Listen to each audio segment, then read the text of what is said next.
Hello and welcome to a Monday night edition of Blind Eye Live. I am your host Hunter King and I'm having technical difficulties.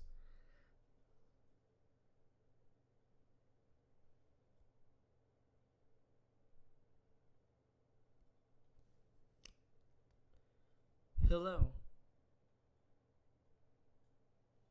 Hello.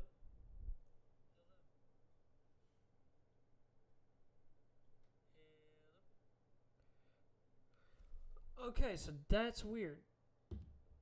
So it's working. Cool. So once again, I'm sorry. I'm still testing things out. For some reason, so I've got a microphone now instead of the headset mic, and I'm trying to figure out kind of how to mess with the audio levels better.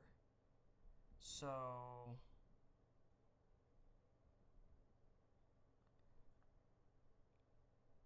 I don't think I'm echoed, so that should be good. Let's up the volume there. So if my this is so janky. I'm gonna pull my stream back up real quick. If it comes across on the thing, I'm sorry.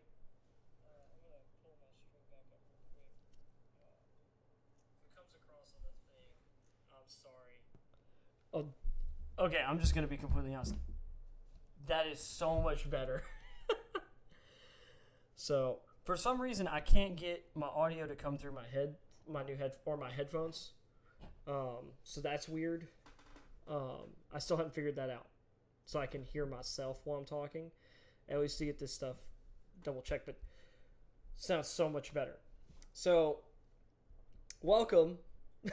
Sorry to bore you with technical stuff at the beginning of the show, but new mic, new life. The thing that's going to be interesting though is how I'm going to read the depth charts, because I get real close and I imagine that's going to affect the sound as I'm moving around the microphone. So we'll figure this out. Eventually, what might be good is to have like maybe a quality lapel mic or like a directional boom mic, or just a boom mic that I can sit like right here.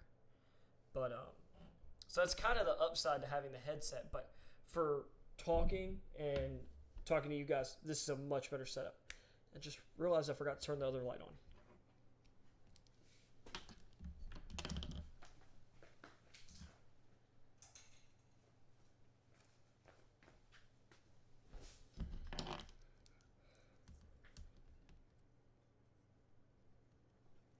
So that's better. So, anyway, I did not do an NBA stream over the weekend, and I'm sorry. That was my mistake. That was my fault. I completely intended to, and then got busy with other stuff this weekend. I am on track, though, I think I'm going to be able to go over my want of 275 prospect evals for this draft season. I think I'm going to get to at least 280 and maybe more. I just wrapped up a little while ago 260, and I kind of lost track of time. Well, should I say, it wasn't that I lost track of time. It's that I did not expect that I would need... Well, I didn't expect me to have so much trouble getting my stuff, ironed out. I'm having problems with my... Well, I was having problems with my webcam, and it turns out the USBs that are installed or my USB ports, one of them does not work, and I can't... I literally can't plug anything into a USB port next to the USB camera or my USB webcam, or it decides to stop working. So I'm really confused at why that's a thing, but I am tech stupid. I'm barely able to run this. Like, I have no production skills. So with that being said,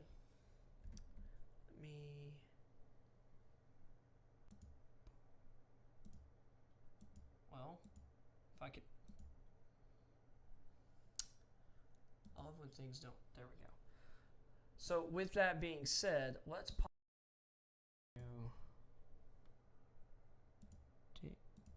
There we go. Boom. We're at Hour Lads. So, we're just going to get right into it. There's some new stuff I might talk about as we go here.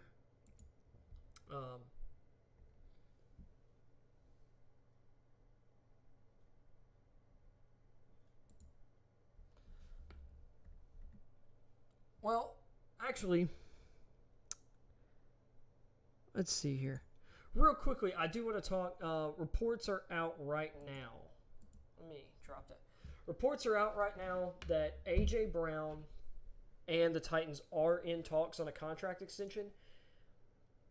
The interesting part is, he is represented by the same agent as Deebo Samuel and Terry McLaurin. And I believe DK Metcalf as well, who are also represented by the same guy who is Denzel Ward's agent, fourth pick of the 2018 draft. He just got a big contract extension going into his fifth-year option here. Highest paid cornerback in the NFL, 5 years. I think it was $100.5 million. But 5 years over $100 million a season, which is the tops of the quarterback market and is going to be, that's a little bit of a market reset point because nobody's been over like 18 million basically at this point. Because I want to say like Marlon Humphrey's deal, which got in the 90s, like 90 something million dollars. I want to say his deal was a 6-year deal. So,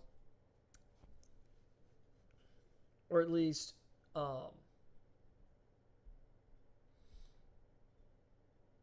something like that. So anyway, so Denzel Ward got that from the Browns, which I've been waiting for that contract to hit because I figured that one was going to top the market.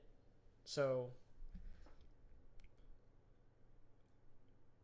beyond that, getting back to the A.J. Brown part of this, apparently there are some people talking like he or the diva word has been thrown around. Well, how about I put it this way? A.J. Brown, I follow him on Twitter. He put out a tweet today saying, "Oh, I'm a diva now." Well, I guess y'all got to do what y'all got to do, and I'll do the same. I might have added a couple words, but it's basically the same thing. It's like y'all do what y'all do what y'all got to. I'll do what I need to. And A.J. Brown is not a diva receiver. Terry McLaurin, he and all of these 2019 second-round receivers, second and third-round receivers, because McCollum was a third-round pick, they only had 4-year contracts, and they not made as much as like first-round guy, as Marquise Brown has on his first-round contract, even though they're all better, far better. Brown's getting paid massively below market value. The problem is, for the Titans, somehow we have the most expensive offense in the NFL before extending Brown. Some of that's because of the money we have that we're paying to Derrick Henry. But I'm not sure where all I guess the rest of the money, that's Taylor Lewan, his contract, that's Ben Jones, and a lot of that's Tannehill, but I am kind of surprised when I was seeing the number on that, how we were first. And maybe I'm underselling some of the other contracts that we have. Why is that popping? Anyway, so if the Titans are calling him a diva for skipping voluntary off-season workouts, they're idiots. If fans want to, they're idiots. And I'm going to use that very strong word there because it's voluntary. And also, I'm not going to let one little thing change what the guy has done as a player in his 3 seasons. His second year, 2020, he played that season hurt. he was going through most practices and walkthroughs in a wheelchair, saving his knees for Sunday. Played the whole season injured and was awesome, by the way. But when he got hurt, the first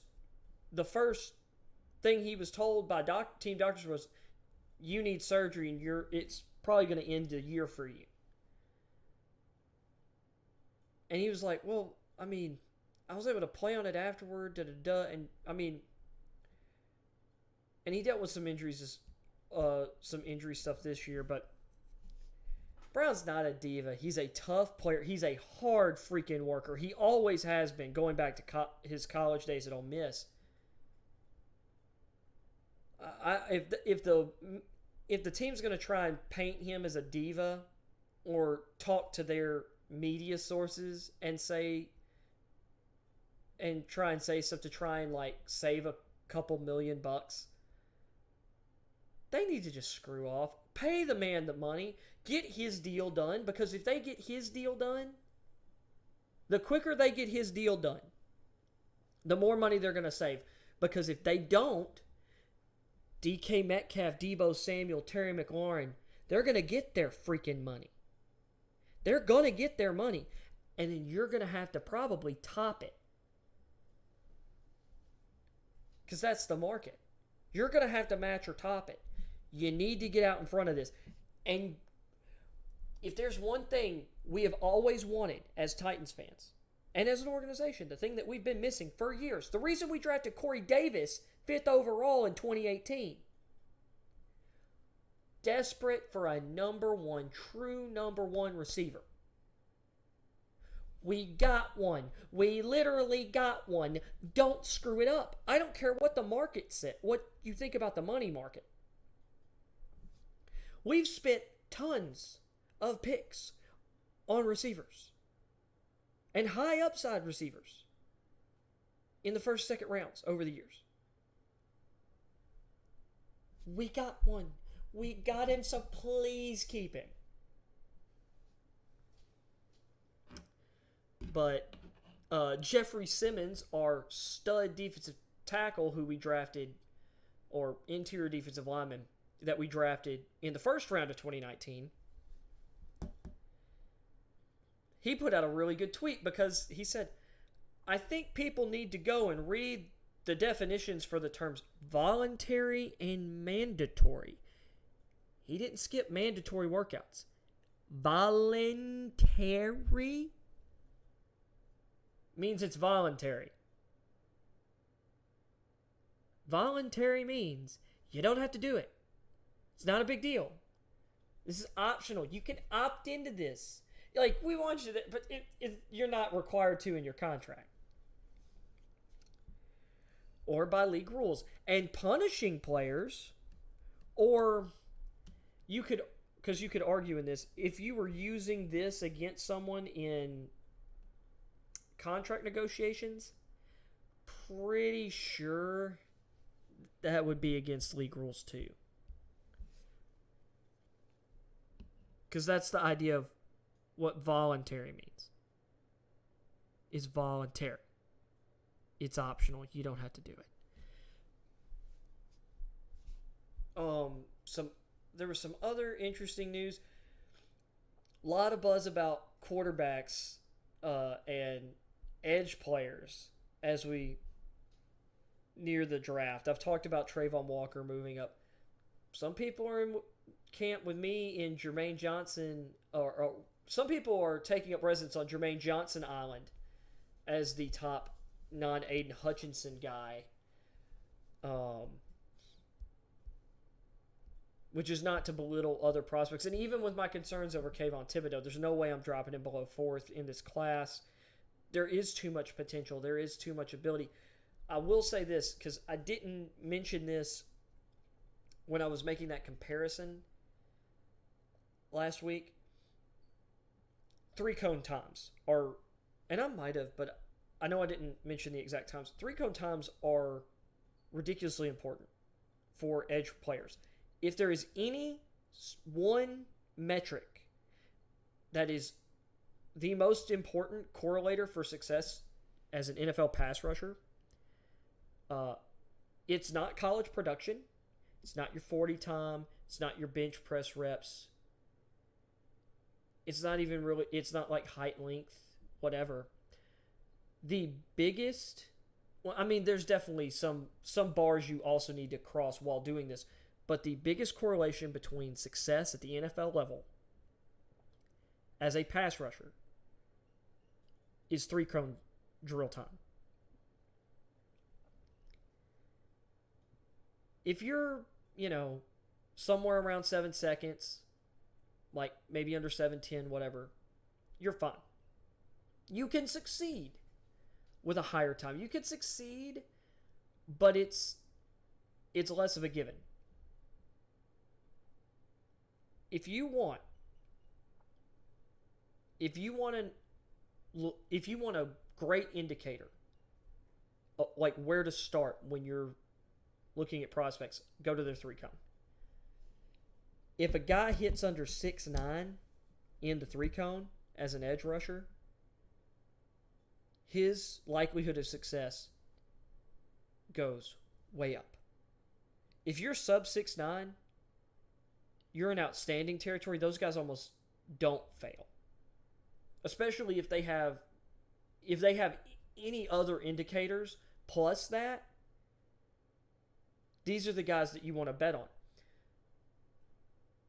Trayvon Walker pulled a 6'8'9", and he was 6'5", 272, which is pretty big. Like, that's definitely on the bigger end for pass rushers. Aiden Hutchinson, who's like 6'5", 6'6", 265, I believe, 260, 265. He had a 4.73. There's a reason he's my number one.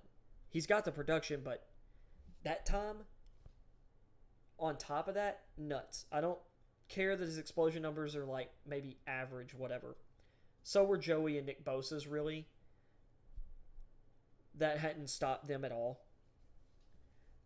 Walker's ridiculous. Thibodeau, he's got a good build. He's a little bit leaner. And he did all right.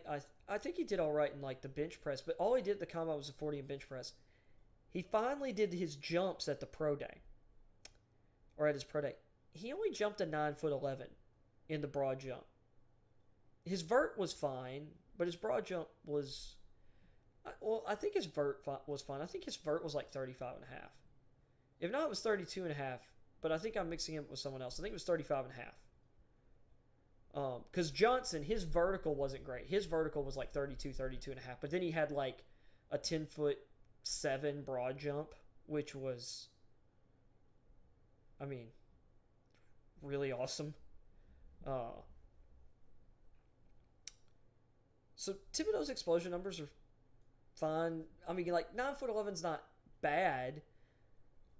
But Jordan Davis at 340 pounds jumped a 10'2", 10'3". Devontae Wyatt over 300 pounds jumped that. Thibodeau was like 250 something and was several inches shorter. He ran a 4.58 40, but 40 times aren't as important as 3-cone. Is 3-cone time? I'm trying to remember if it was 7.24 or 7.32. Let's just say it was in the mid to high 7.2s. That's not great, especially for a guy whose trick, his most common trick he uses in pass rushing, you kind of need that kind of flexibility and bend that is shown in the 3-cone drill. And change of direction ability. I'm hoping, because there's two ways to look at it, and this is a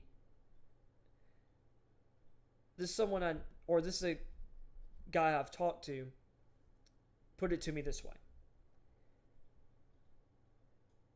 Would you rather the issue with Thibodeau be that, one, he's not as flexible or maybe quite as explosive as we thought?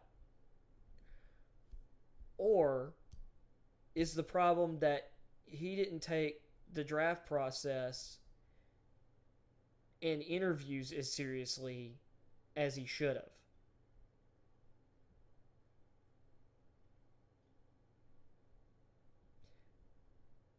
Which one of those is worse? And that's why you're seeing him slip, because that's the questions front offices are at and scouts are asking right now. Each other.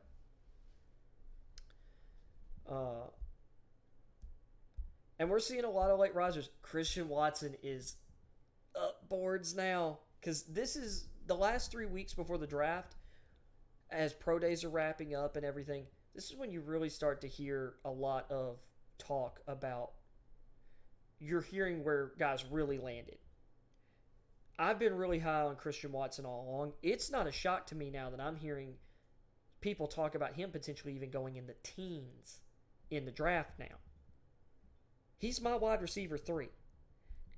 The only reason he's not higher is because I think Jameson Williams is equally like freaky. He's not as fast long, but I mean, he's 6'2", he's a little skinny, but 6'2", burned SEC defenses alive. Extremely dynamic. Had great production this year. He was my receiver 1 all year.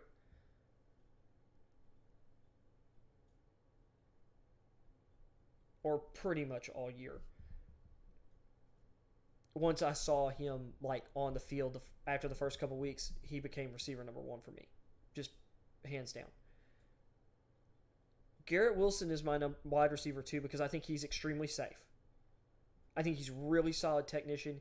His athletic testing numbers to me are better than like his on-field athletic ability look to me. But really physically gifted, like he has real athletic potential. So maybe he's just so smooth that sometimes I think that explosiveness doesn't show up because he's so smooth.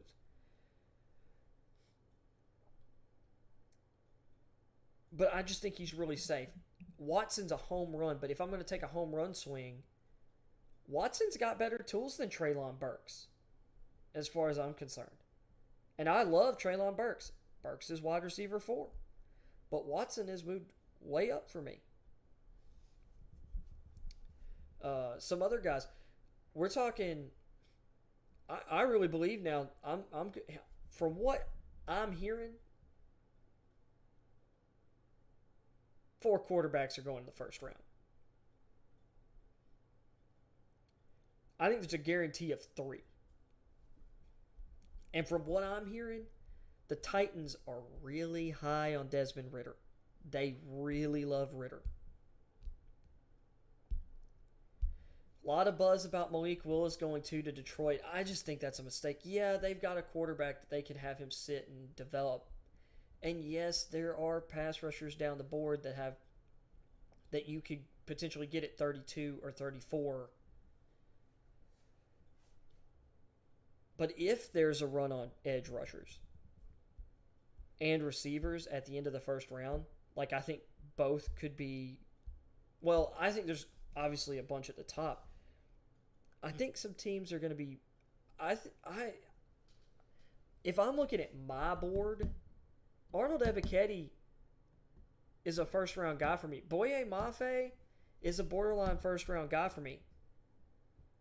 Some people had Peyton Turner last year. I heard most people had him as like a third-round guy. A guy could sneak into the second round. Well, dude ended up going to the Saints in the first round. I know there's some people who are lower on Boye Mafe, have a third-round grade on him. There are people who have first-round grades on Boye Mafe. Some guys have ranges, and there's so many different guys in this draft. But if I'm the Lions, I want the guy.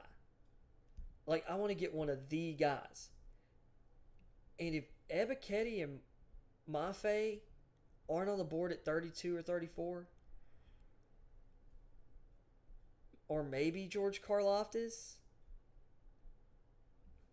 I don't know, man.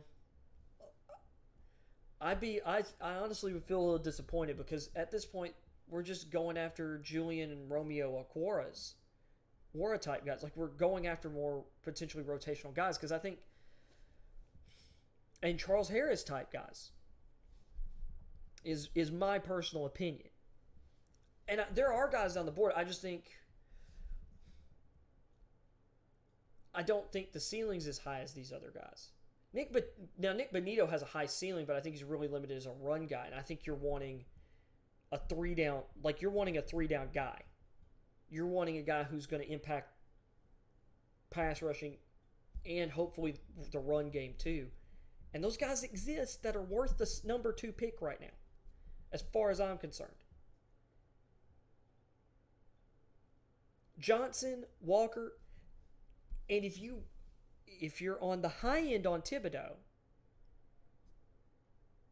he's worth the number 2 pick as well. But that being said, those are some draft thoughts. We're gonna get into. I might do a longer show tomorrow. I have practice for something on Monday evenings, and getting a show or running a live stream on Monday afternoons kind of tough for the next couple weeks. So that's another reason I've kind of been doing the late shows. But I might do a longer one tomorrow, or I might do 2 tomorrow. I might literally just do 2 tomorrow to run and have one there where I just talk NBA. So let me rejigger kind of where my mic is.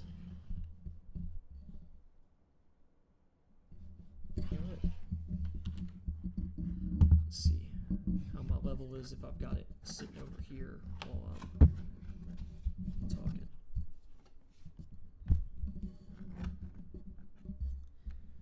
Let's see, how's that level? That looks good. You know what? I'm gonna test it once again. Sorry guys, because I don't have friendos.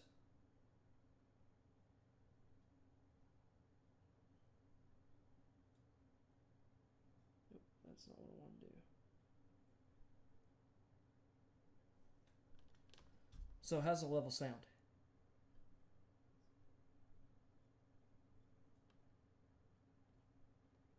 Maybe it doesn't.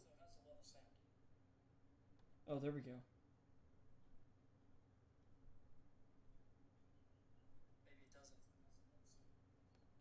Oh, that's going to cause an echo. Oh, I am so sorry. Okay. So that's good. That's good. So I'm having a test on the fly, guys. So we're going to get in here. We're going to roll through this the AFC West tonight. And we're going to start with Denver. So,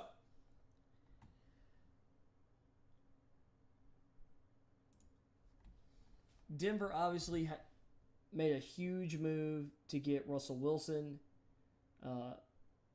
Their first pick is not till the 64th pick, so the last pick of the second round.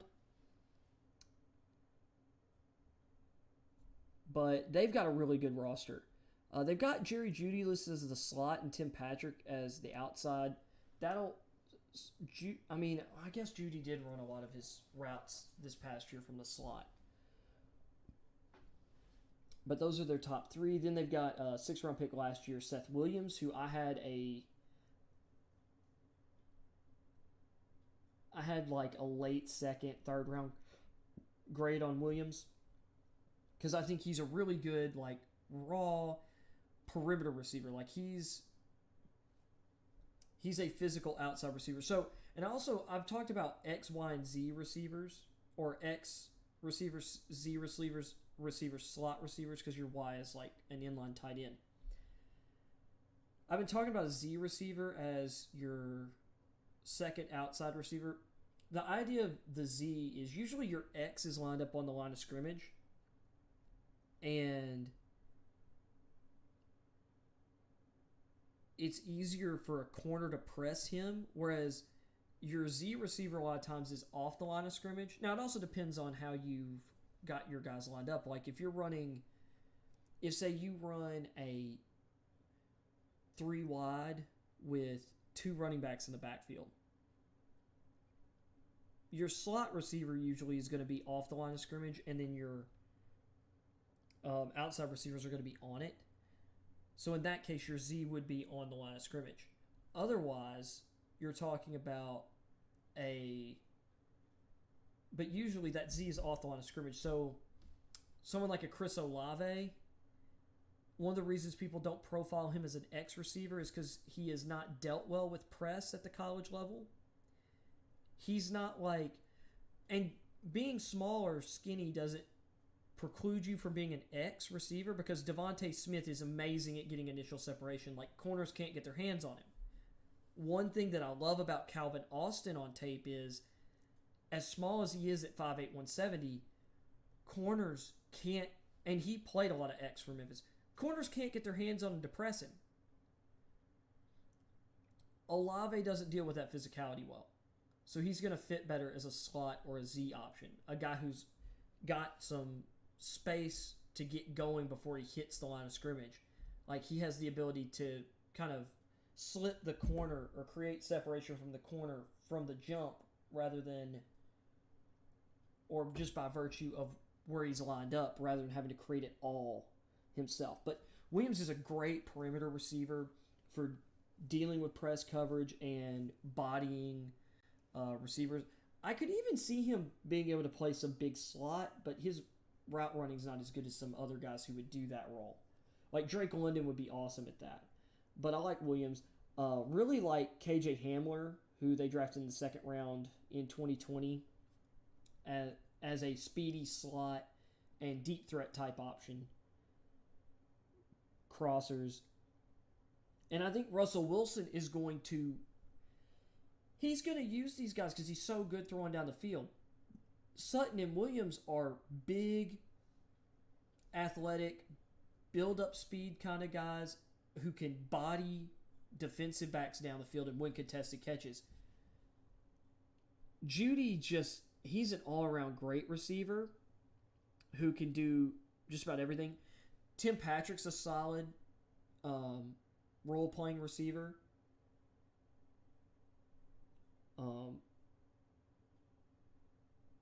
KJ Hamler's speed and ability to stretch the field vertically and horizontally, same with Jerry Jeudy, is going to be used even more.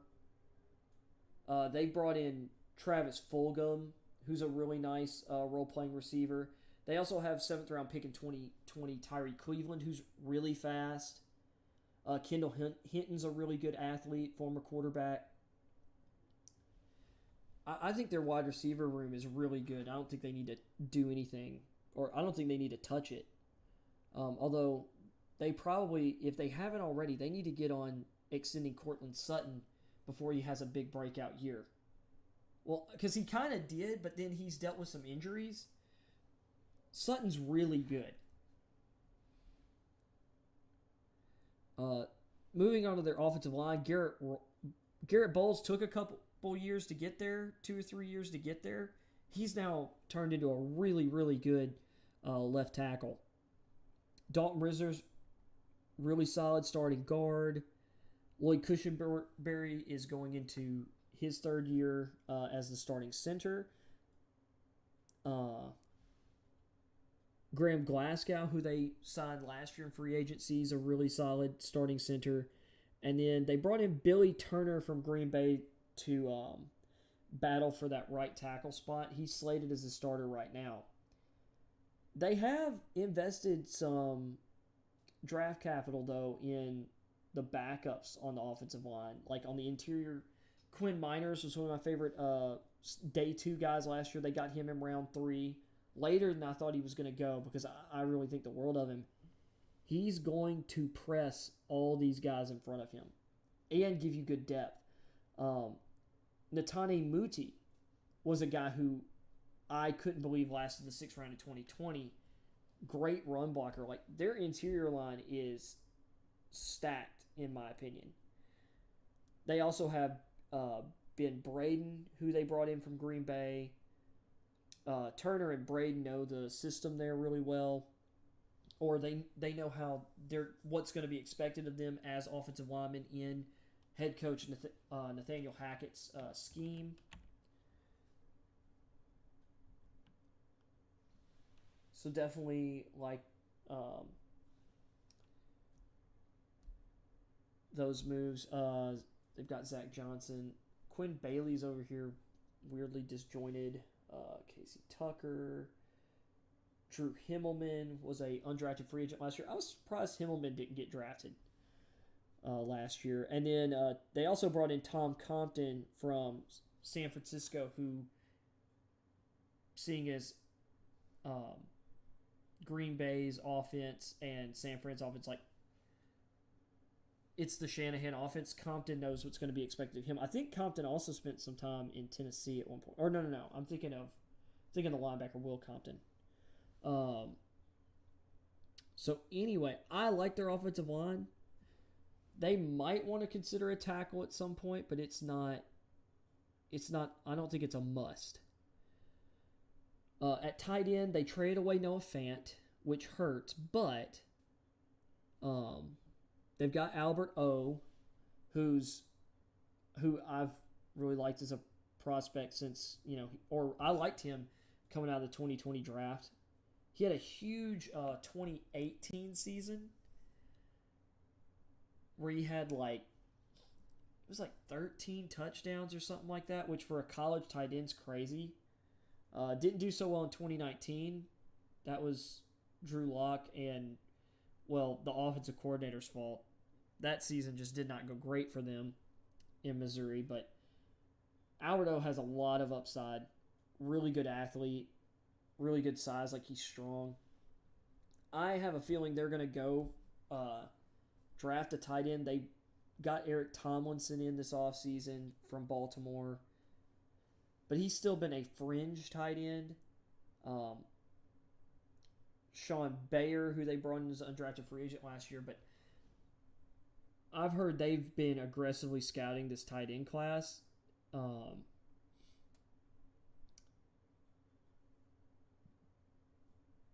And I hear they've done a lot of work on Amari Rogers, who is a quarterback who has never played tight end, who ran his first routes ever at, it was either the Shrine Bowl or the Senior Bowl. And he was roasting the DBs and linebackers. He had never run a route before, which is incredible. I think he's one of the highest upside players in the draft. He's going to go on day 3. And he's really fluid. And he's bulking up because I think he's still only 230, 225, 230, 235, somewhere in there. He's going to be more of the receiving style of tight end, but he was a big, aggressive quarterback. Of course, like I said, they brought in Russell Wilson. They've got Brett Rypien back as a backup. They brought in Josh Johnson as well, who's on his 10th NFL team, 11th. It's crazy. Melvin Gordon is gone, but they've got Javonte Williams, who is an upgrade there. They brought in Mike Boone they have Mike Boone from Minnesota, who I think they brought in last year. He's a quality second running back. And they also have Demarie Crockett, who they picked up in 2020. He played, I believe, at North Dakota State. I have a feeling they'll probably throw a day 3 pick at a running back somewhere around 5, 6, 7. I'd say probably around 6 or 7. Unless there's a guy they just can't pass up in the 5th round. But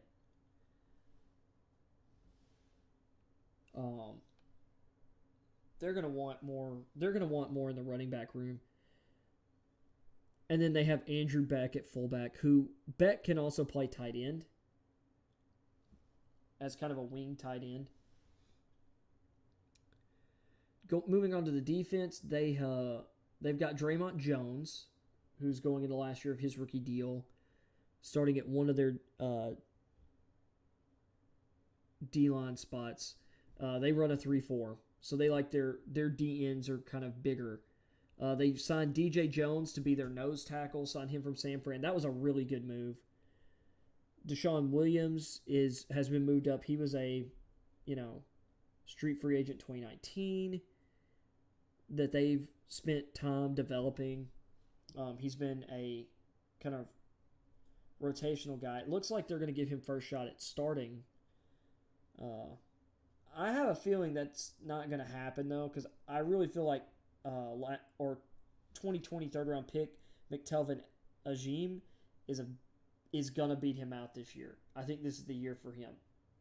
And they have some other, developmental guys, Jonathan Harris, my man Jonathan Kongbo, who played at Tennessee, and last year's 7th-round pick Marquise Spencer. They also have Mike Purcell, who's been there for a couple years now. He got his break in the league, I believe, with New England. But he's a solid kind of rotational run stuffing defensive lineman, sorry.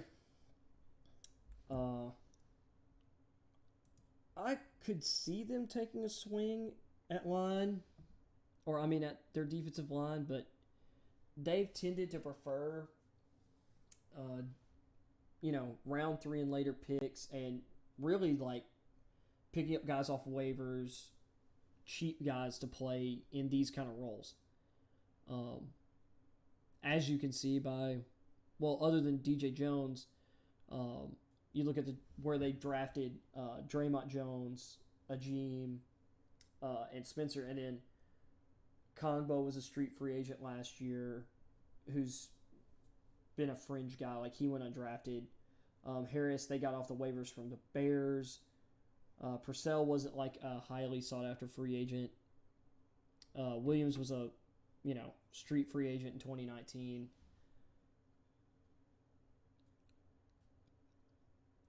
Getting to their linebacking core, so they've got Bradley Chubb. They've got a stud young edge. They've re-signed Josie Jewell at middle linebacker.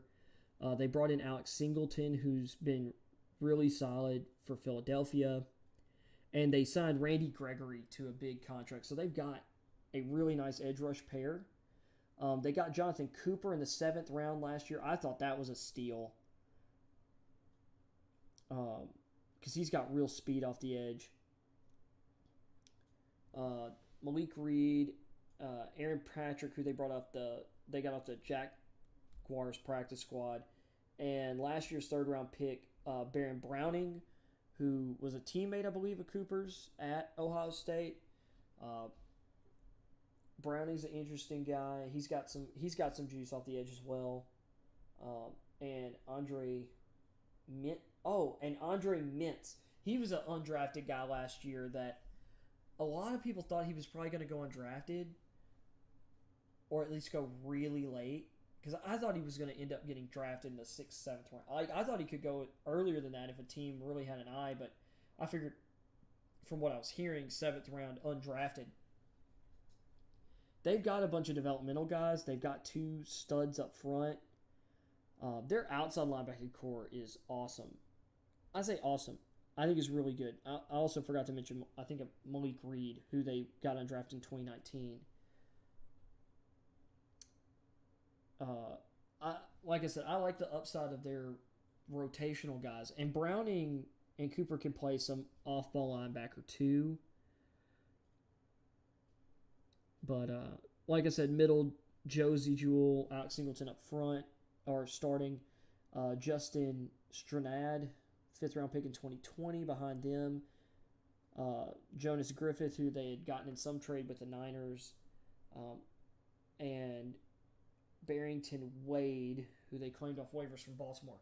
Linebacker's a position of need that I have for them because they haven't brought A.J. Johnson back, and A.J. Johnson's been arguably their best linebacker the last couple years. They've also lost, what's his name, Todd Davis, I think, is also gone.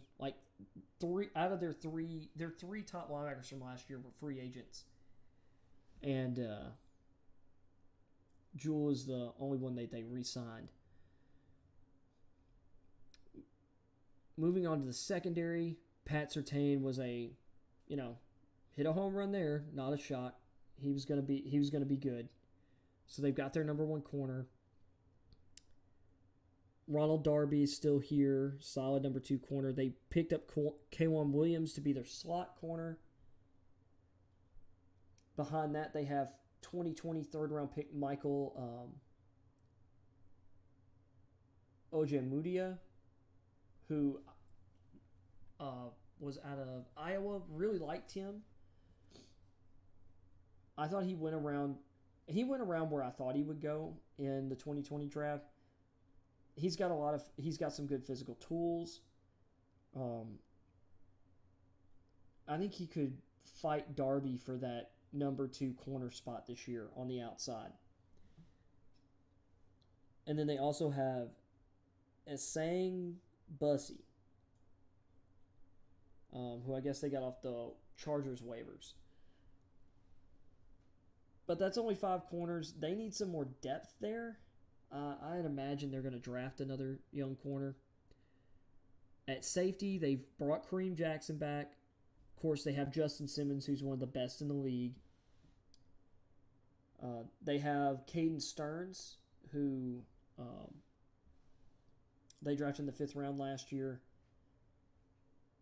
And Jamar Jefferson, who they also drafted in the 5th round last year, who they believe can hold down that spot or take that spot from Jackson long term. They also have brought in J.R. Reed and P.J. Locke. Well, they had P.J. Locke. He's been on kind of the fringe of their roster practice squad since 2019, but really they're just special teams options to me. But I like their starting secondary. They just need more back end depth.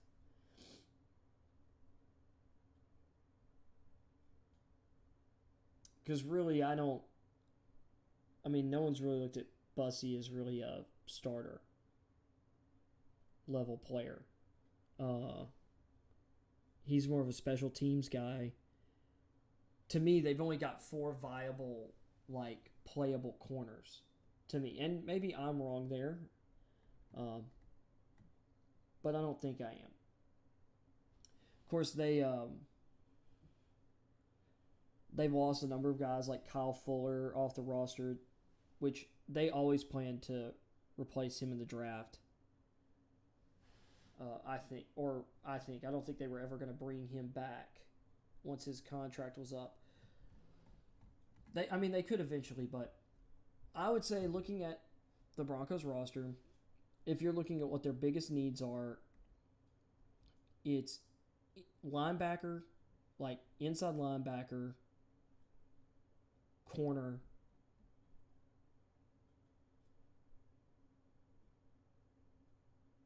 I would say a developmental right tackle, tight end, running back. Those are their top 5 needs. And really, they've got a really good roster. They just need to pad some depth in some places. But it also depends on what they can get. Because interior defensive line is probably in that same tier as tight end and running back. And for them, they might see it as something they need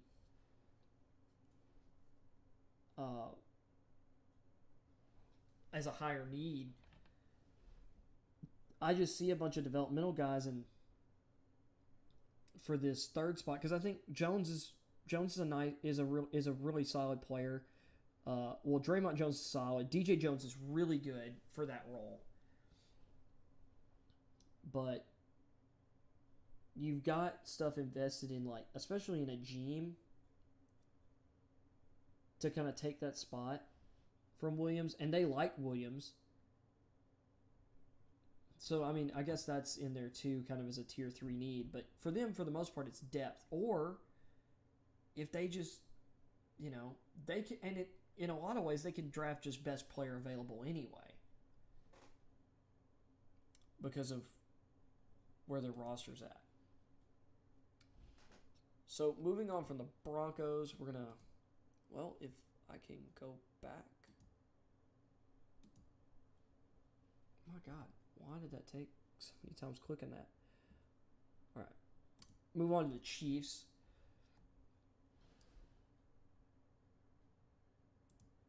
So the Chiefs are really interesting. They traded Tyreek Hill, got a haul of draft picks. They've got the 29th and 30th picks in the draft.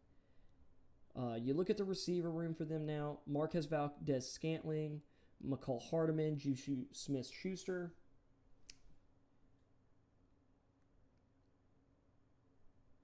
When you look at, some of Schuster's production in the past, Juju's production in the past, Mccollum Hardman has great speed, but he's proven he's not really Tyreek Hill. And Marquez Valdes-Scantling's kind of dropsies. They've got some really good players, but they don't have a number one.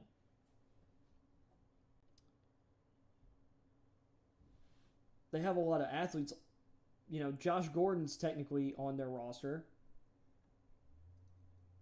They drafted Cornell Powell in the 5th round last year, who's a really good special teamer.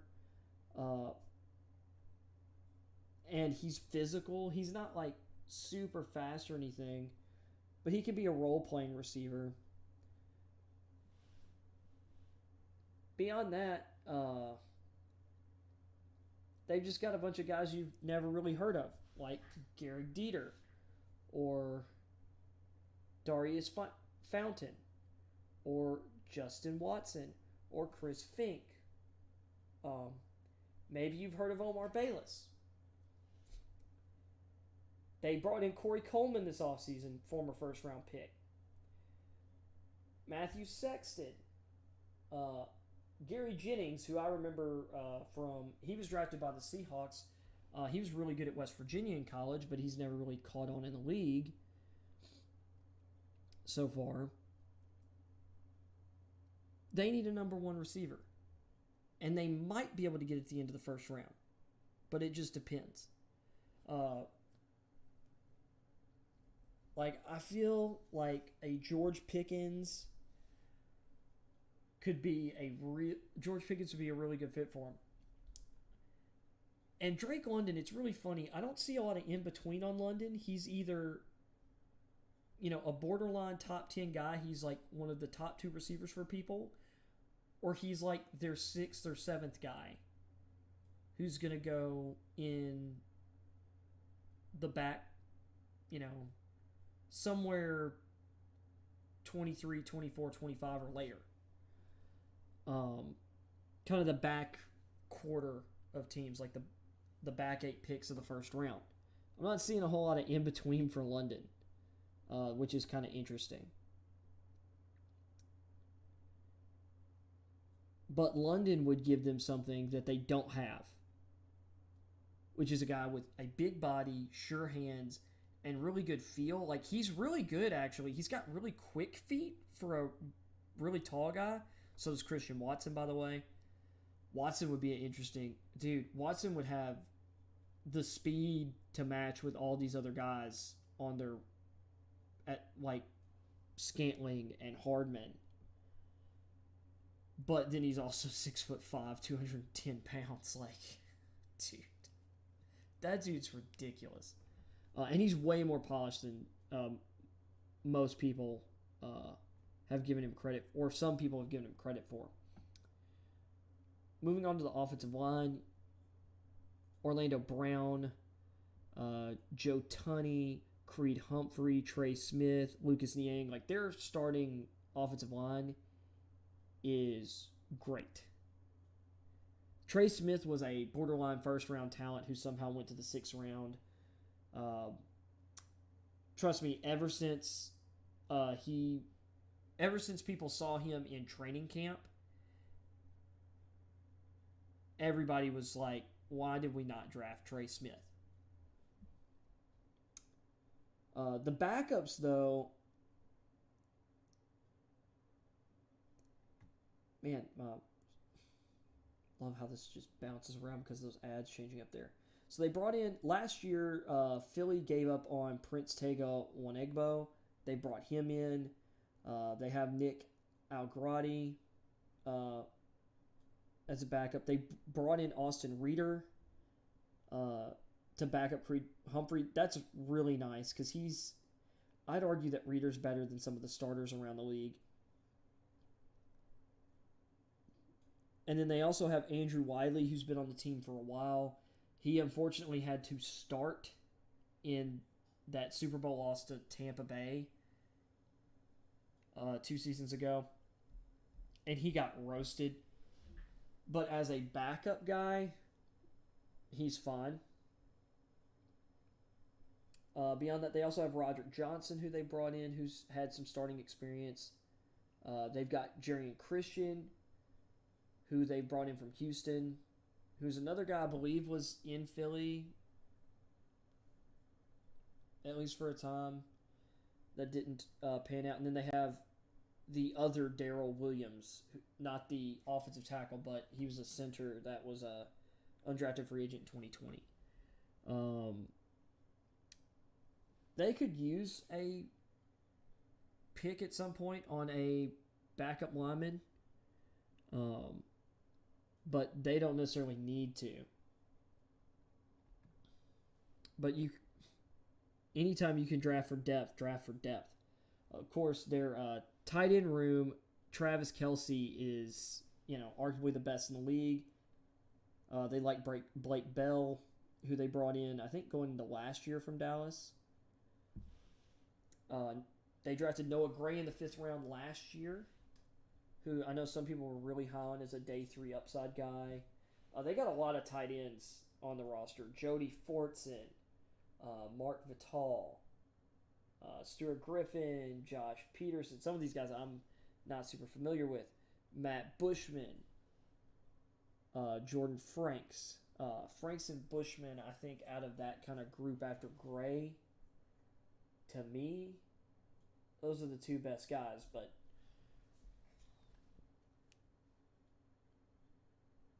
I'll say this.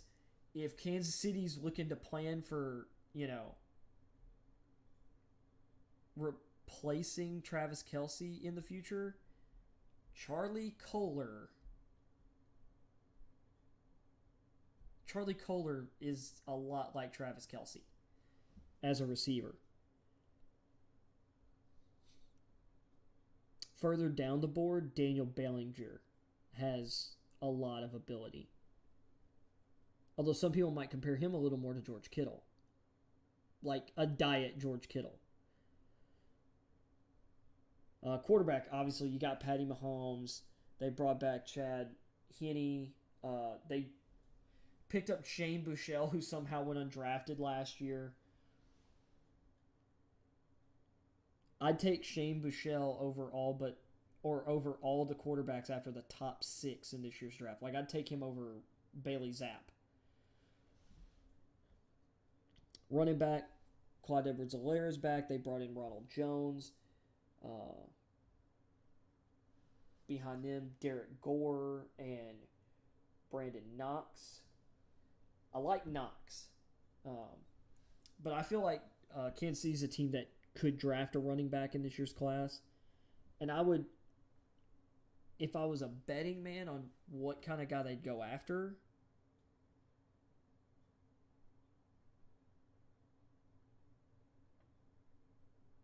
I really think, well, one, if, say, they decided, you know what, we're taking a home run swing on a running back, Breece Hall would be the guy this year. Like, if they were going to say, we want to make sure we get what we want, or a all-around great receiving back, great running back, who also is a beast of an athlete, it's Breece Hall. He's the one guy I could see drafting at the end of the 1st round. But say they don't do that, and I don't think they should. Ty Chandler and Jerome Ford are really good all-around backs down the board. Chandler, of course, 4.38 40. just has ridiculous speed. He's a really good receiver. Another dark horse pick is maybe they just go for a big, powerful runner who can pass protect and catch out of the backfield. Brian Robinson out of Alabama would be a good fit. If you look at the offenses he's played in at Alabama and that he was in specifically last year with Bryce Young, I think Brian Robinson would be a really good fit next to Patrick Mahomes because he is the best pass blocking running back in this draft. And he's actually an underrated receiver. He's got good receiver skills or receiving skills out of the backfield. And he can pound the rock in a way that they just don't have a running back who's really capable of punishing teams in the fourth quarter. And then they've had Michael Burton for a while at fullback. Defensive line. I think the defense is where they really need to focus in this draft, other than receiver. They like Mike Dana, but he's kind of a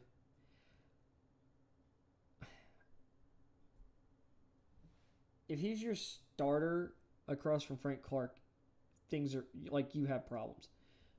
Interior, Chris Jones is awesome. You got Derek Nandi, who's a really solid, more run-stuffing defensive lineman to put with Jones. Clark is perpetually overrated and overpaid, even if you did get his cap number down this year. Of course, they have some young guys behind, but a lot of those are undrafted free agents or street free agents. They did draft Joshua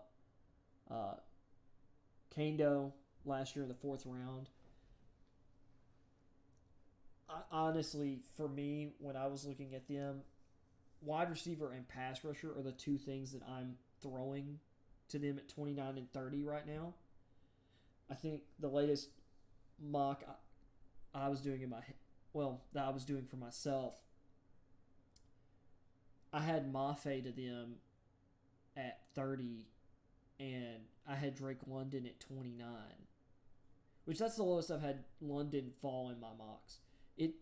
At this point, it's been him and Jahan Dotson have been the guys I've been mocking to them for the most part, or George Pickens. George Pickens, I think, would be a really good fit because I've really started to.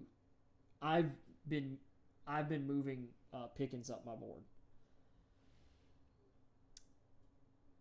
but defensive end, they need a pass rusher, and whether it's Karlaftis, Mafe, Ebiketie, somewhere down there, they need one. And they might ought to throw multiple picks at that because you're going to be hoping to move on from Frank Clark at some point too. I mean, all these guys are college and street free agents. Malik Herning, who cares? Austin Edwards, Jonathan Woodard, I mean, their edge rotation's not good. Defensive tackle's a little better. Like I said, obviously you love having Jones. Nandi's a really nice compliment there. They brought in Taylor Stallworth from Indianapolis, who I think was originally drafted by New Orleans. Stallworth's a solid rotational guy. Tershawn Wharton was a undrafted guy in 2020. Let's see. You got Cortez Broughton. Kalen Saunders, who they drafted in the 3rd round in 2019. I can't remember if he's in the last year of his rookie deal or if they recently re-signed him. I think it's the 4th year. Yeah, it's the 4th year. He hadn't really developed. He had some really awesome tools, but he just hadn't developed them. And then at the very end, you've got Lorenzo Neal and Darius Stills, who they're street free agents, but Neal went undrafted originally, I think, and Stills I think got drafted, but drafted late out of West Virginia. I really liked both of these guys, especially against the run. I wouldn't be shocked to see these guys as the second string guys here, or battling with Stallworth for the second string positions and jumping these two guys in front of him here, and Wharton. But that's because I'm a little biased because I like him. The issue is like pass rush upside. At linebacker, Willie Gay Jr. and Nick Bolton. Bolton was a stud in year one. You know, I criticized some people for having him like in the first round mix. I was wrong. I was a little too low on him. Although I still had him as a day 2 guy. I liked him. I just didn't like him in the first round. Well, he had first round impact.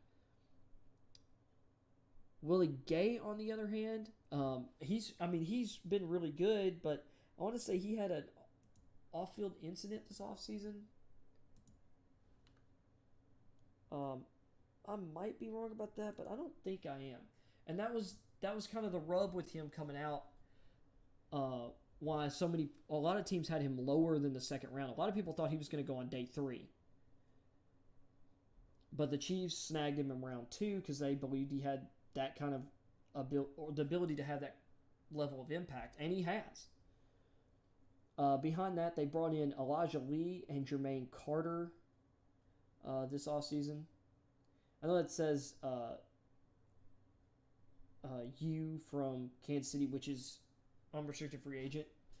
He was not on Kansas City last year, so that's kind of weird. They have a few weird errors like that in their depth charts right now. And then behind that, Darius Harris and Shalik Calhoun, which it's weird to see Shalik Calhoun as an off-ball linebacker because he's mostly played, I believe, as a 3-4 outside linebacker or a 4-3 end. But I guess he can play all over. I wouldn't be shocked to see them spend a day 3 pick on a linebacker in this draft. And then, let's see. And then looking at the corners, Rashad Fenton, 6th round pick in 2019. He's going the last year of his deal. DeAndre Baker is slated to start here, former first-round pick who had a lot of off-field trouble. And L'Jarius Sneed, a 4th-round pick in 2020, who's been excellent for them. Of course, they lost their top corner from last year, I believe, or one of their 2 starting outside corners. Shavarius West signed a 3-year, $45 million deal with the Niners. Behind those guys, they've got Luke Barku with one of the weirdest names in the league. Brandon Dandridge. And, let's see, DiCaprio Boodle. That's an even weirder name. I call one guy's name weird. Come back with DiCaprio Boodle. Imagine having the last name Boodle.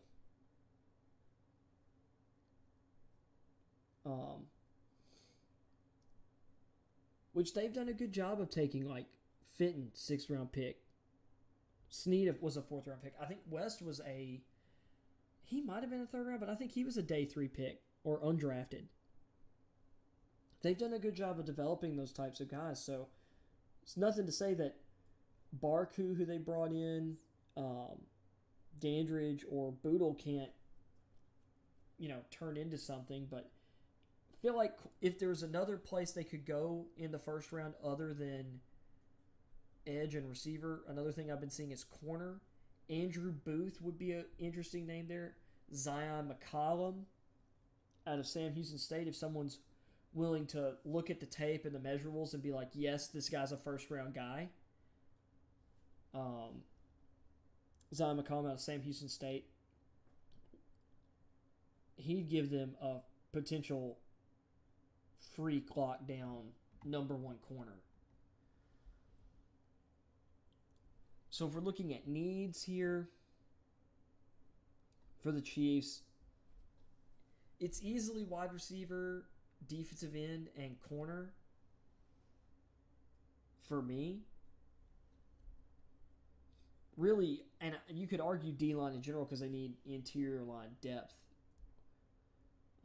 potentially, but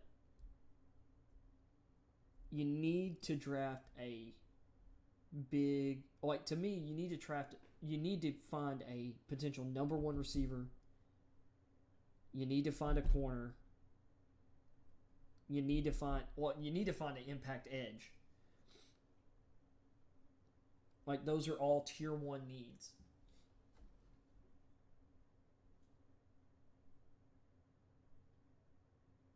And then after that, it be interior, like linebacker depth, interior line depth. Well, I didn't talk about the safeties. They decided to let Tyrann Mathieu walk. They signed Justin Reed to a 3-year, $31.5 million contract, which was a overpay. They have one Thornhill, who they drafted in the second round 2019, who I really like. They brought in Deion Bush from Chicago to be a depth safety. Zane Anderson is here, and Devon Key, both those guys were undrafted in 2021. I can see them going safety. Jalen Petrie would be a really...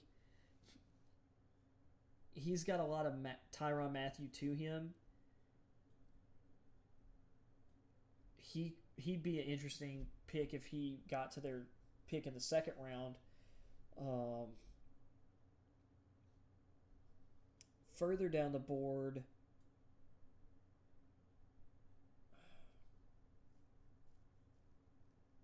Marquise Bell out of Florida A&M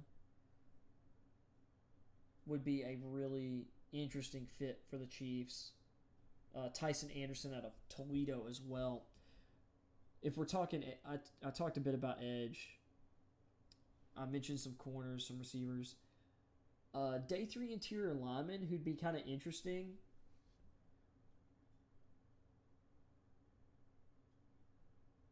Well, I'll give a couple of guys who you could probably get rounds 3, 4,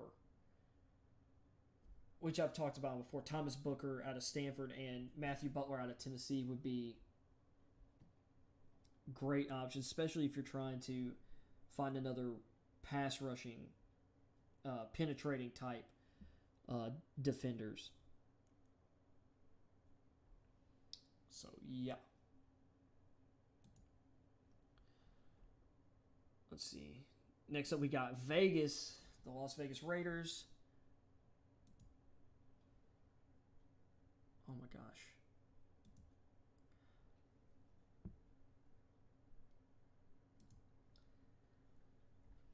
All right. Let's speed through here. So, the Raiders traded their first and second round picks for Devontae Adams.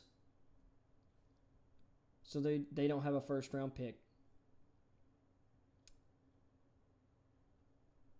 Not the biggest deal in the world, though, because, well, I'll say this.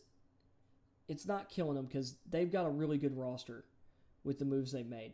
Their top 3 receivers, obviously Devontae Adams, they've arguably got the best receiver in the game. Hunter Renfrow this year was arguably the best slot receiver in the league. He had a big breakout year. And then Bryan Edwards, I still love Bryan Edwards. Big physical. Him being like your number 2 outside option as a throw it up, contested catch, box out corners, play physically, be a red zone threat. He's great for that. Beyond that, they brought in Demarcus Robinson from Kansas City. So helping themselves and hurting a division rival. He's a really good... Once again, he's a good role-playing secondary receiving option. Mac Hollins is a big, fast guy, but has most of his impact in his career has been on special teams. Beyond that, a couple undrafted free agents in DJ Turner, Dylan Stoner, who I like Stoner as a potential role-playing receiver, and then Tyron Johnson, who...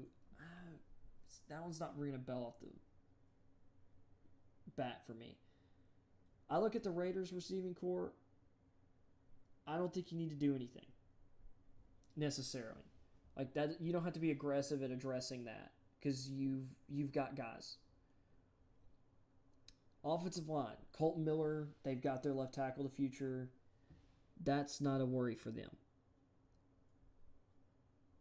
What I do find interesting is Alex Leatherwood is slated as their starting right tackle. We'll see if that works out for them. They still have Brandon Parker, which one of the reasons Leatherwood is out there in the first place because Brandon Parker hasn't developed nearly as well as his draft classmate Colton Miller. But he does have starting experience. On the interior, they've got Denzel Good starting at one guard. Andre James was an undrafted free agent 2019. One of the reasons they traded away Rodney Hudson was because to the Cardinals because they believed James was ready to step up and take the starting job last year. And he's not Rodney Hudson, but he's good. Jermaine Illuminor is a fine starting guard. Behind them on the inside, you've got 2020 4th round pick John Simpson. Gosh, I hate when this jumps around on me. Brett Hagee and Alex Bars. I feel like I remember Alex Bars being kind of I'm trying to remember what year he was drafted. Their third string offensive lineman, you got Lester Cotton, Hronis Grasu. Man, I remember when a lot of people thought he was going to be a great center prospect. Jordan Meredith, Jackson Barton, and that's it on their offensive line. They've invested capital or draft capital on the offensive line. They need to continue on day 3 this year. They need to take some swings at some starting guards. Potentially, I think Leatherwood could slide in and be a starting guard.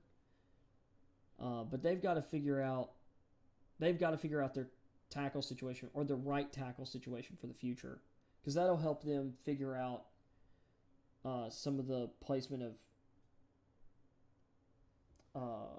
Parker and Leatherwood, because they re-signed Parker on a cheap deal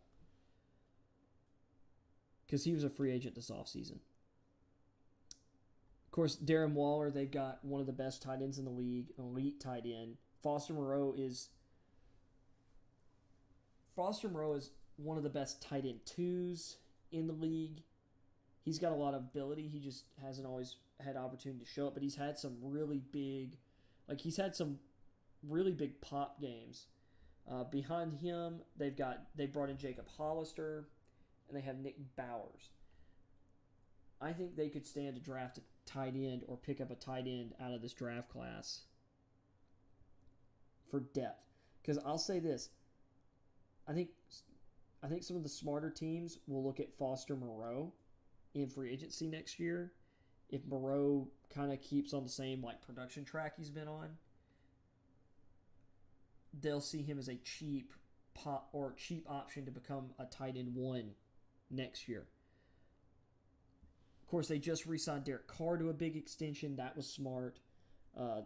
They brought in Nick Mullins as a backup quarterback for him. They've also brought in Garrett Gilbert. And then they've got a good running back room. Josh Jacobs is still the starter. Kenyon Drake. People thought he was overpaid last year. Actually, earned his keep. So they've got a really good top 2. They have Brandon Bolden as who's a really nice, third, fourth running back who also provides a lot of special teams value. They've got Amir Abdullah, who they brought in, and they picked up Trey Regis, who was one of my favorite undrafted pickups last year. I really liked him at the University of Louisiana. I think it was I'm pretty sure it was Louisiana, not UL Monroe. I think it was UL Lafayette, or now just known as the University of Louisiana.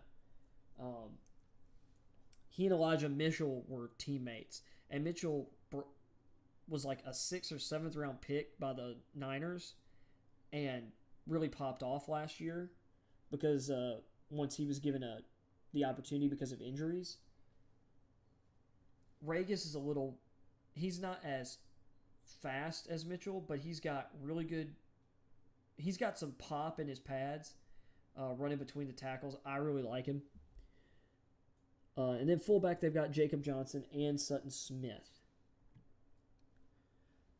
Moving to defense, of course, one of the big moves of the offseason, they signed Chandler Jones in free agency. That precipitated them to trade Yannick Ngakoue for cornerback Rock Ya-Sin. So they've got Crosby and Jones, you could argue, best pass rushing tandem in the league.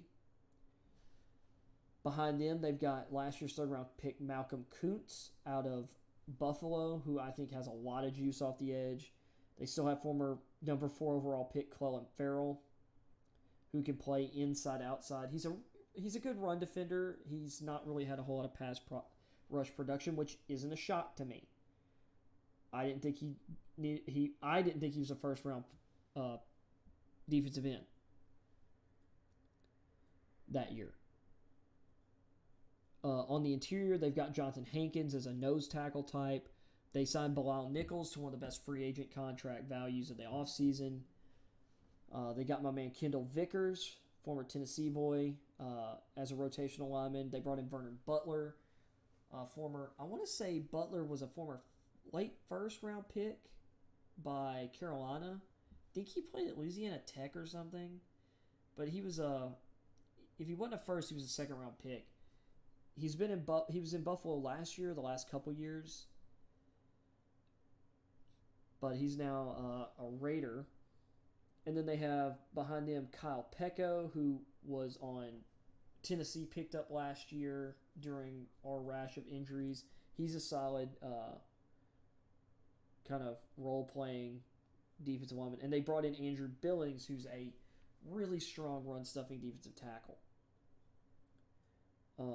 I mentioned Kuntz, and Farrell. I forgot to get to the other guys. Tashawn Bauer, and Jerry Green. Not familiar with Green and with Bauer. The Raiders could stand to draft a rotational edge player later in the draft, or like on day 3.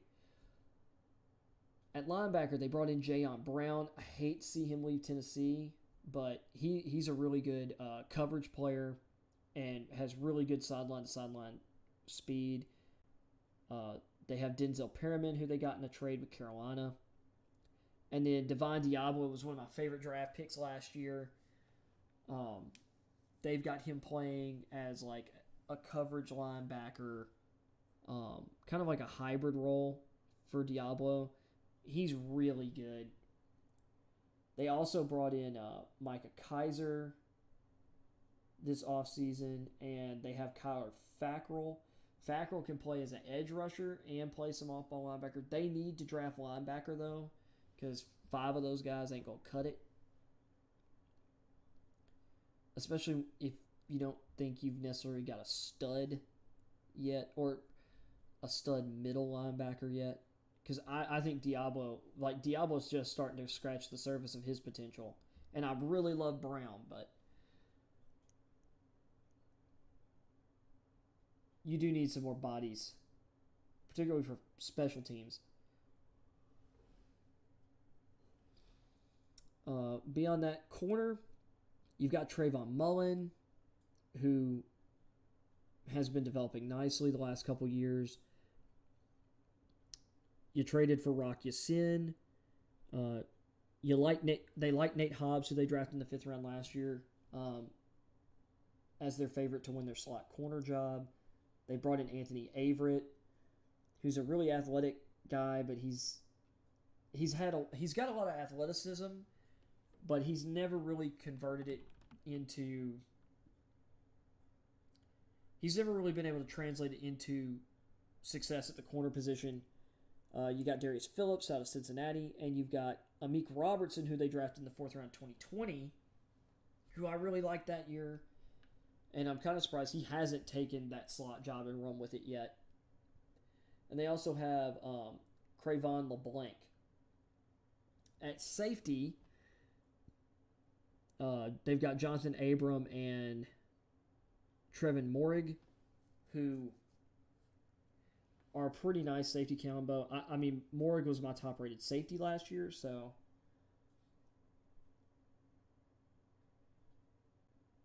beyond that, though, I mean, Devon Diablo can play some safety. They brought in Duron Harmon from Atlanta, formerly, I think he was with the Lions before Atlanta, and I think he was with New England before that. They've got Robert Teener, who's mostly been a special teams guy. Tyree Gillespie, who they drafted in the 4th round last year, was one of my favorite potential day 3 picks. Like, he was one of my favorite safeties down the board. And then Dallin Leavitt. Or Levitt. All in all, I think they've got plenty of depth at safety. For the Raiders,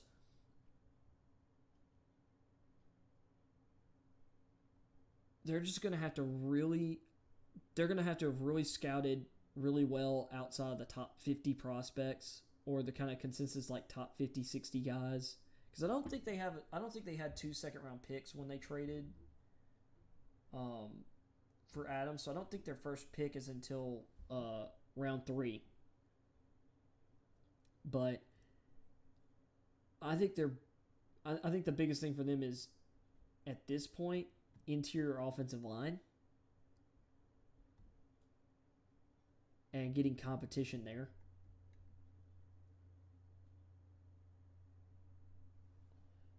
After that, I would say linebacker and corner.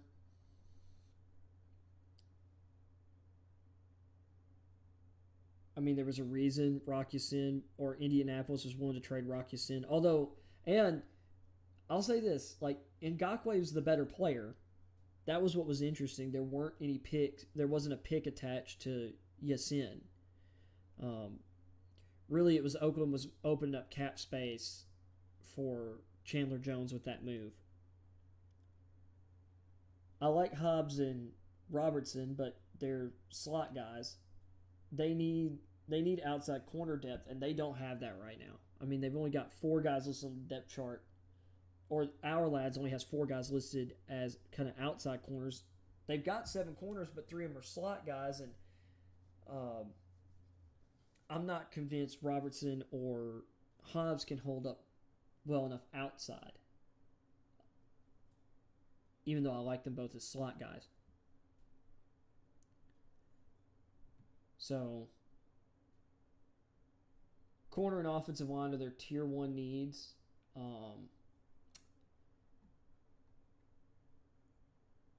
Or I'll just say offensive line, because really it's the only slots locked down for them are center and left tackle, in my opinion.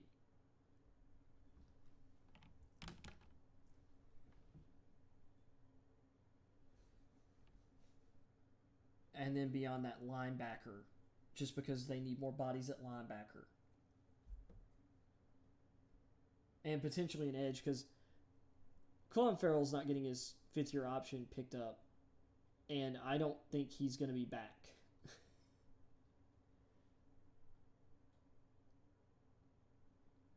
So, that's Las Vegas.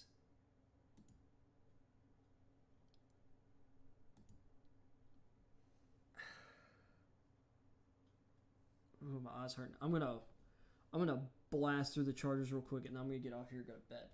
So, and arguably your winner of the entire offseason, or your biggest winner of the entire offseason, is the Chargers. Starting with the receiver position, which it's interesting they've got Keenan Allen as a slot here, but it does kind of make sense. So they got Josh Palmer, Mike Williams, Keenan Allen. They really love Palmer. They apparently were the highest team on Josh Palmer last year, because a lot of people were shocked that he got drafted ahead of, he got drafted ahead of Diami Brown. which I had Brown rated higher, but I really like Josh Palmer. I mean, he's one of my Tennessee guys. Like, his hands, he had like one just a like super high degree of difficulty catch. It felt like in every game he played at Tennessee, especially down the sideline. Like, that guy,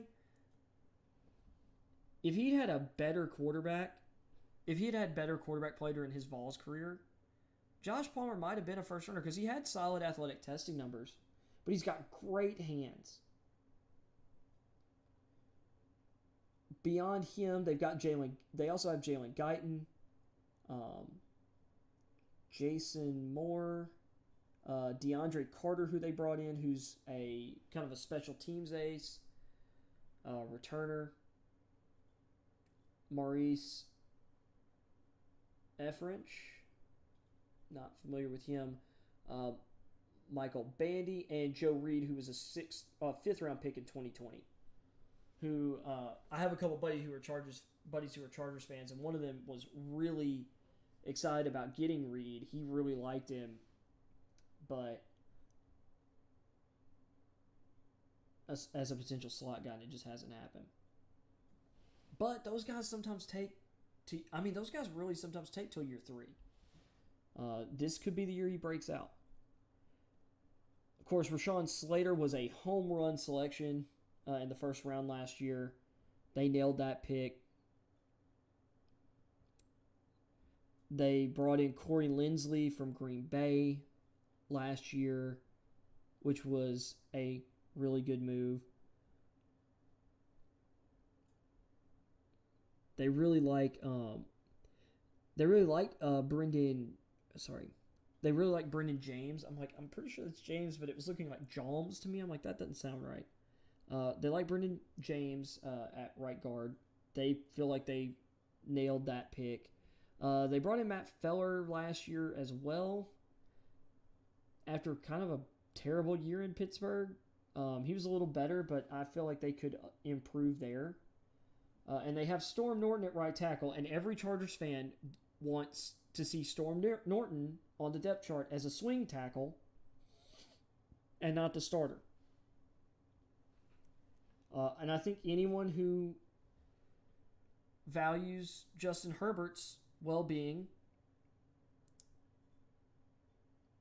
should want to see that happen too. Beyond that, they've got Trey Pipkins, who was a third-round pick in 2019, who's turned into... He played some, but he's a swing tackle at best. They definitely need more depth on the offensive line, because right now there's only 8 guys on the depth chart. And all of, like, Ryan Hunter and Foster Sorrell, they're not moving the needle for you. So I think the Chargers should be really aggressive about addressing offensive line in this draft. They really need to be hoping, in my opinion, that either Trevor Penning is on the board at 17 for them, or that Abraham Lucas is available for them on day 2. And I don't think he's going to be, unless they move up for him. Because after trading their second-round pick for Khalil Mack, and I don't think they have another second,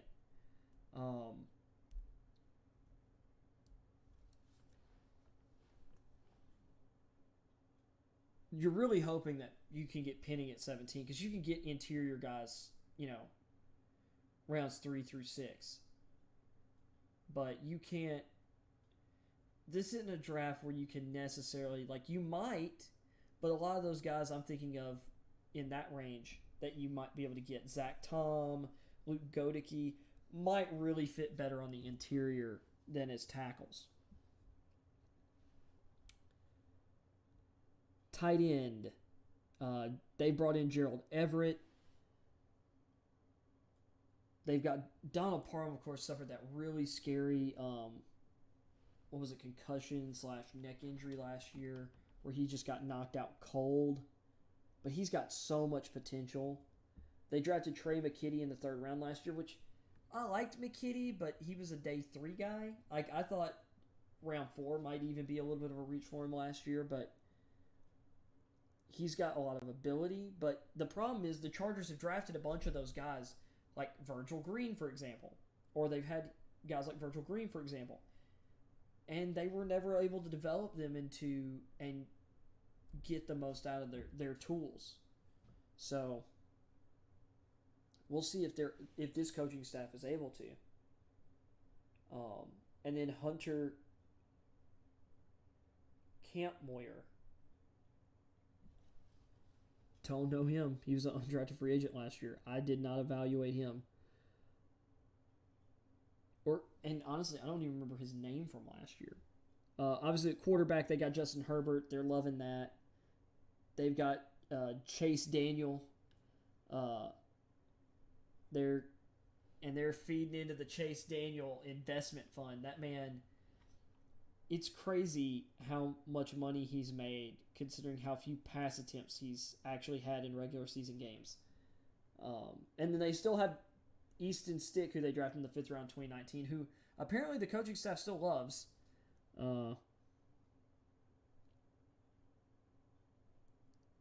Running back, you've got Austin Eckler, Joshua Kelly, Larry Roundtree III. Joshua Kelly was kind of a day 3 hype prospect from 2020, who he's been fine. I really liked Larry Roundtree last year. He was one of my favorite day 3 running backs. I think the Chargers could still draft a running back again this year. I've been kind of the mindset that it'd be interesting for them to really invest in a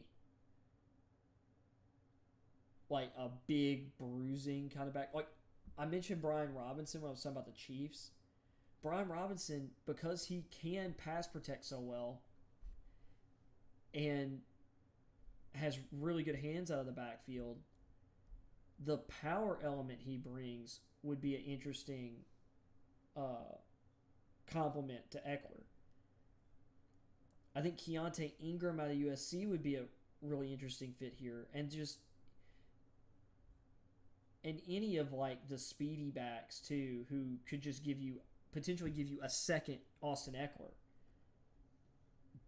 like a Ty Chandler or a James Cook. Although I don't know if Cook has as much.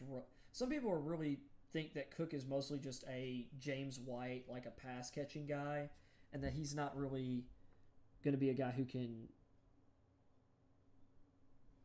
really run the ball for you consistently at all. I don't know if I believe that yet, but I do see what they mean because he's 6 foot, 199 pounds. He's not the biggest guy. He's kind of slender. And while he's explosive, he doesn't have amazing lateral quickness either. Or he doesn't show a lot of wiggle, really. And then they've got Gabe Neighbors at fullback. Defensive line, Joey Bosa and Okay, so see, they've got theirs listed with 3 defensive linemen and 2 edge for theirs. Okay, so Joey Bosa, Khalil Mack. Once again, this is the pair you could argue best pass rushing tandem in the league. Behind them, you've got 2021 4th round pick Chris Rumpf, who I really like as a rotational edge. Emeka Egbule, who was a 6th round pick in 2019, and Jamal Davis II, who they picked up as a street free agent at some point after the season ended.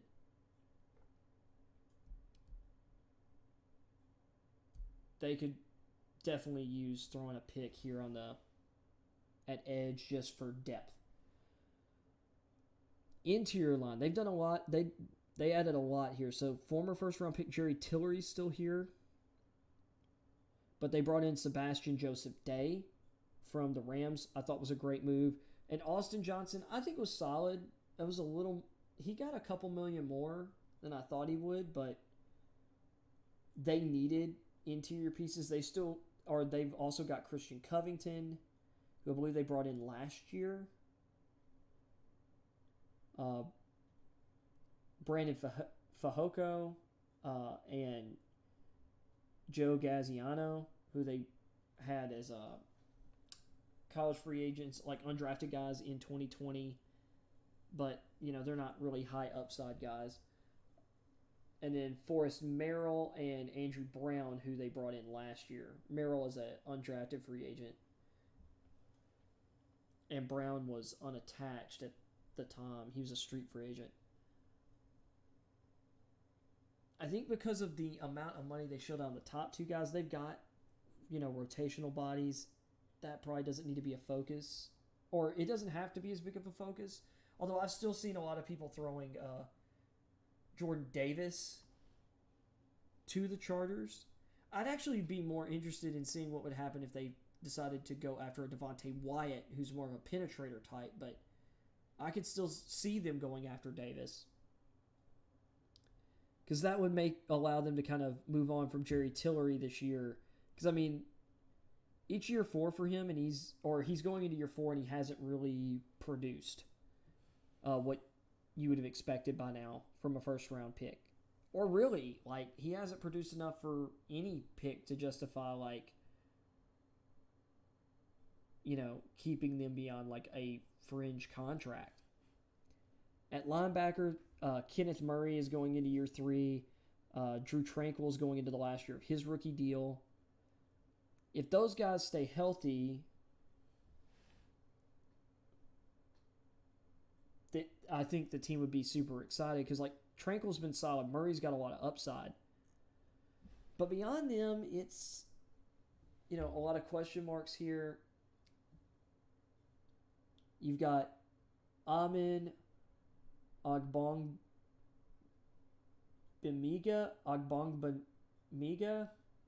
gosh, that's a long name, who was an undrafted free agent last year. They've got Troy Reeder, who they brought in from the Rams this offseason. Damon Lloyd. Nick Neiman, who they drafted in the 6th round last year, who I thought was a solid kind of rotational linebacker. And Cole Christensen, who was an undrafted free agent in 2020. Feel like linebacker's a position they could definitely target on day 3. Even though they've got, they've got 7 guys under contract here. Really, Lloyd and Christensen are kind of fringe players for them at this point. At corner, they brought in J.C. Jackson, 5-year, $82.5 million deal, which is really good. That's coming in almost a full $20 million less than Denzel Ward's contract. And Jackson's been extremely productive and arguably been better. But he also hasn't been his team's number 1 corner. So there is that. Across from him, former undrafted free agent Michael Davis, who's been a really good number 2 corner for them. Asante Samuel Jr. is listed in the slot there. Their 2nd-round pick last year. I thought he was worth a first-rounder last year. Asante Samuel Jr. was one of my favorite draft picks last year, period. One of my favorite prospects.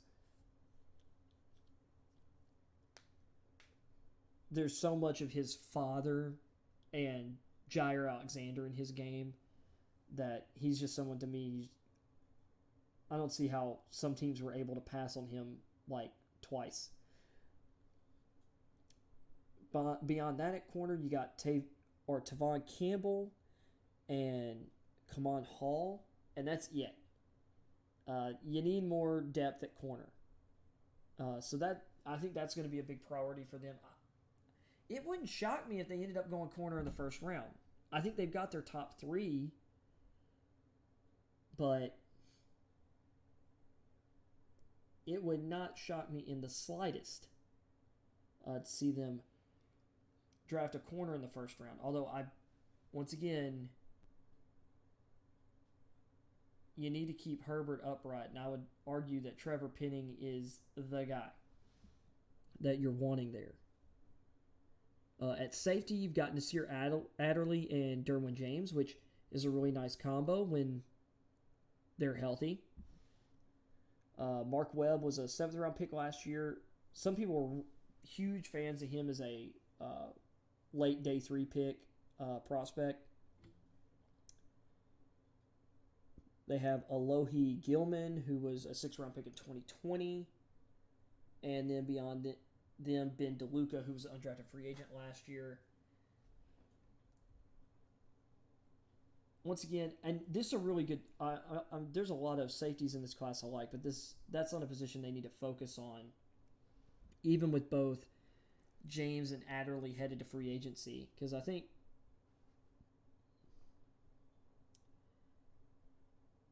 Mark Webb's solid as a potential replacement for Adderley.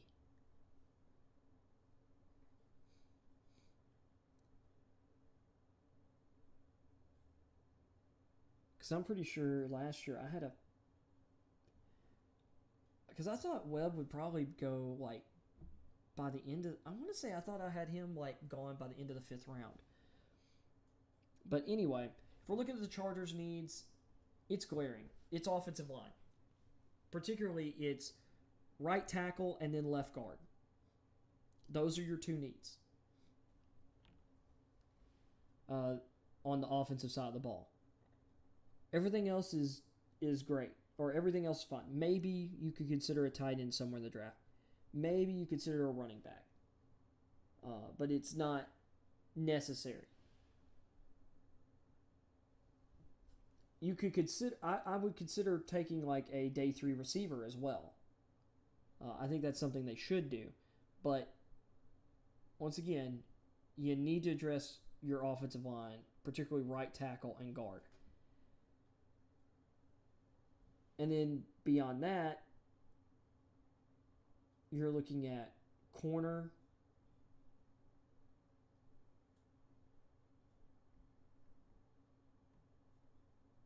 And I would say inside linebacker. And then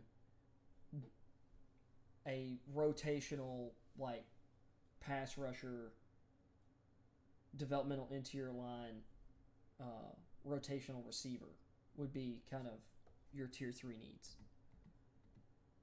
So, and the draft is next Thursday, so we are fast approaching. So that's the end of the show for today. This has been BlindEyeLive. I appreciate you for listening, I hope. And what I'll do is once we get to draft week, I'm going to talk about, like, I'm going to get into my big board. I'm going to get into my kind of favorite prospects, which I've talked about a bunch of my favorite prospects before this, but I'll kind of talk about favorite positions, maybe some favorite scheme fits. Like, that'll be stuff that we get into next week, draft week. And then I'll probably do a lot more analysis once the draft has happened, talking about players and how they're going to fit in their new surroundings. And NBA content is coming. I'm just trying to decide if I want to do separate streams for that are specifically for that, or how I'm going to do that. Because I keep thinking these depth chart run-throughs are going to be quicker, and I keep just being long about it because I get so many ideas trying to. So that being said, thank you for sticking with me, and appreciate everyone who's listening, and I will catch y'all tomorrow.